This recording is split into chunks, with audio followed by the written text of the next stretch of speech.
അപ്പൊ ഈ പെയിന് കൂടുതലായിട്ടും സ്കൂൾ ഗോയിങ് കുട്ടികളുടെ കാണാൻ പറ്റുന്നത്, ഗേൾസിന് എസ്പെഷ്യലി. യെസ്, ഈവൻ ബോയ്സിനും ഉണ്ട്.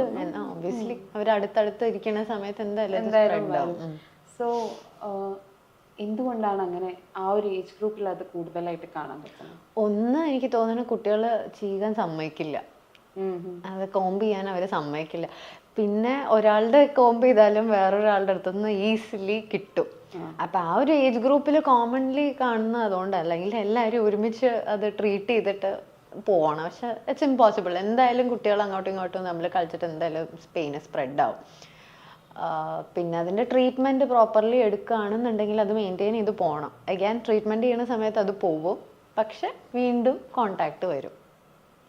യെസ്, ഇപ്പൊ ട്രീറ്റ്മെന്റിലേക്ക് വരാതെ തന്നെ മെഡിക്കൽ സ്റ്റോഴ്സിൽ ഇഷ്ടംപോലെ ഇതിനുള്ള മെഡിസിൻസ് അവൈലബിൾ ആണ്. അത് ജസ്റ്റ് ഒന്ന് അപ്ലൈ ചെയ്യുമ്പോഴേക്കും ഈ ലൈസ് ഒക്കെ കംപ്ലീറ്റ്ലി പോണ പോലെ. ആൻഡ് അതിലും എത്രത്തോളം സേഫ്റ്റി ഉണ്ട്, കാരണം ഒരുപാട് ബ്രാൻഡ്സ് അവൈലബിൾ ആണ്. അതെ, ചില മെഡിക്കേറ്റഡ് ആയിട്ടുള്ള കാര്യങ്ങൾ തന്നെ ഉണ്ട്. അപ്പോൾ അതാണെന്നുണ്ടെങ്കിൽ ഇപ്പോൾ പെർമിത്തിൽ എന്നൊക്കെ പറയും, അതൊക്കെ സേഫാണ്. ഒരു 2 മാസം പ്രായത്തിനെക്കാട്ടിലും കൂടുതലായിട്ടുള്ള കുട്ടികൾക്കൊക്കെ അത്ര ആ ഏജിൽ നമ്മൾ യൂസ് ചെയ്യില്ല, ബട്ട് സ്റ്റിൽ ആ ഒരു സ്കൂൾ ഗോയിങ് ഏജ് ഗ്രൂപ്പിലൊക്കെ സേഫാണ്, കുഴപ്പമില്ല.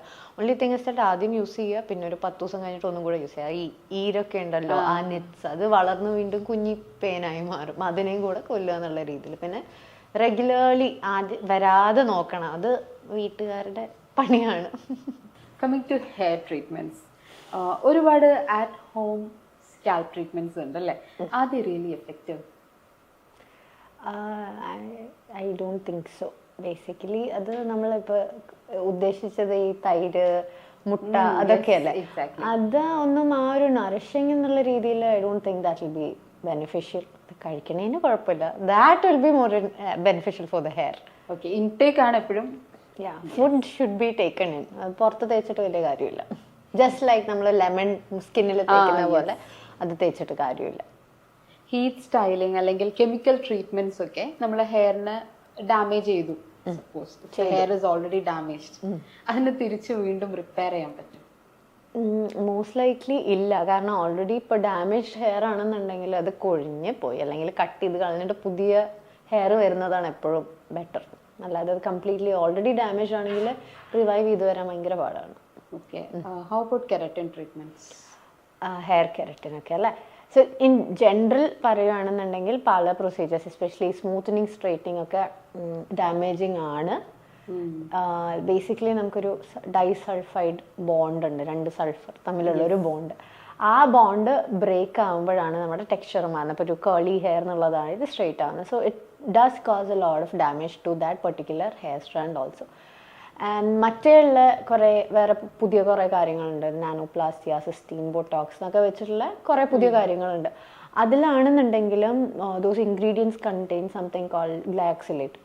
അപ്പം ആ ഒരു കാര്യം ആണ് ഒരു ഫോർമാൽഡിഹൈഡ് എന്നൊക്കെ കേട്ടിട്ടുണ്ടല്ലോ. അപ്പം ഈ ഫോർമാലിൻ്റെ ഒരു പ്രീകേഴ്സർ ആണ് ഈ സാധനം. So in a way it causes damage to the person who's doing it. Parlour പേഴ്സണലിനാണ് മെയിനായിട്ട് ഇഷ്യൂ ഉണ്ടാവുക. Of course it cause damage to the hair as well. But overall നോക്കുകയാണെന്നുണ്ടെങ്കിൽ ഈ വക പ്രൊസീജിയേഴ്സ് ഒന്നും അത്ര നല്ലതല്ല.